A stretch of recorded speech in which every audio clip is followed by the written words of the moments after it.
Waspada, saus tomat dan sambal ini ternyata tidak pakai tomat dan cabai sama sekali. Kepolisian Kota Besar Bandung akhir Januari yang lalu menggerebek sebuah pabrik saus tomat dan sambal di kawasan Caringin.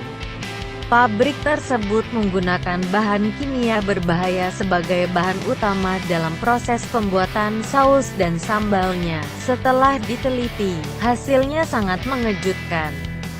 Saus dan sambal yang diproduksi pabrik tersebut ternyata tidak mengandung bahan baku tomat dan cabai sama sekali. Artinya bahan-bahan tersebut sudah diganti oleh bahan sintetis. Pengakuan pengelola pabrik cukup mengejutkan pihak berwajib. Sambal dan saus ini bahannya dari ampas tapioka 27 kg, ekstrak bawang putih 4 kg, ekstrak cabai leoserin kapsikum 0,5 ons, saksrin 50 gram, garam 4 kg, cuka 200 gram, pewarna sunset 1 ons, perwarna jenis poncau 1 sendok, potasium fosfat 50 gram, dan bibit cairan tomat 0,5 ons. Jadi saus dan sambal ini tidak pakai cabai atau tomat sama sekali, tapi pakai esens rasa tomat dan cairan kimia ekstrak cabai.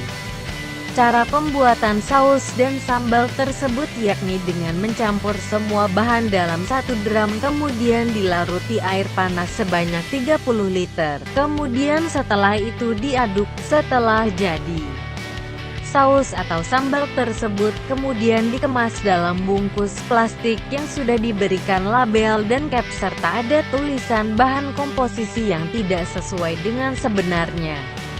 Saus dan sambal itu dipasarkan ke pasar-pasar tradisional di Kota Bandung dan di seluruh Jawa Barat. Pabrik ini sudah beroperasi selama 14 tahun. Dalam sehari, pabrik rumahan tersebut bisa membuat sambal dan saus palsu hingga 200 ton dengan keuntungan mencapai 100 juta perharinya. Mengerikan.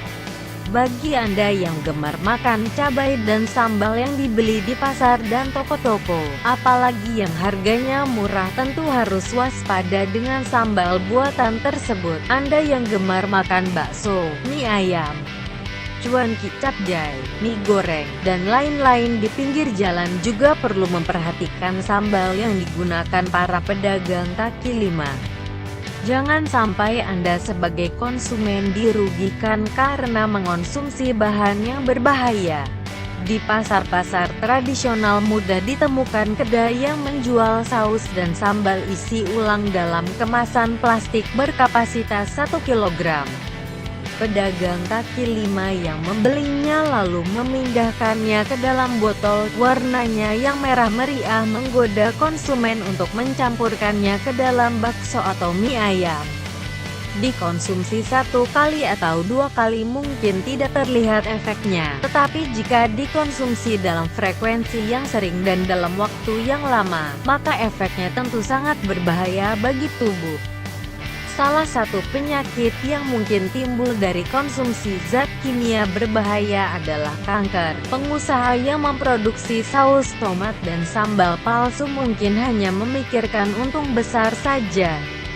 Mereka tidak memikirkan atau tidak peduli bahaya penggunaan zat kimia yang berbahaya bagi tubuh. Masyarakat kita tidak tahu dengan dampak buruk makanan yang mengandung zat kimia berbahaya.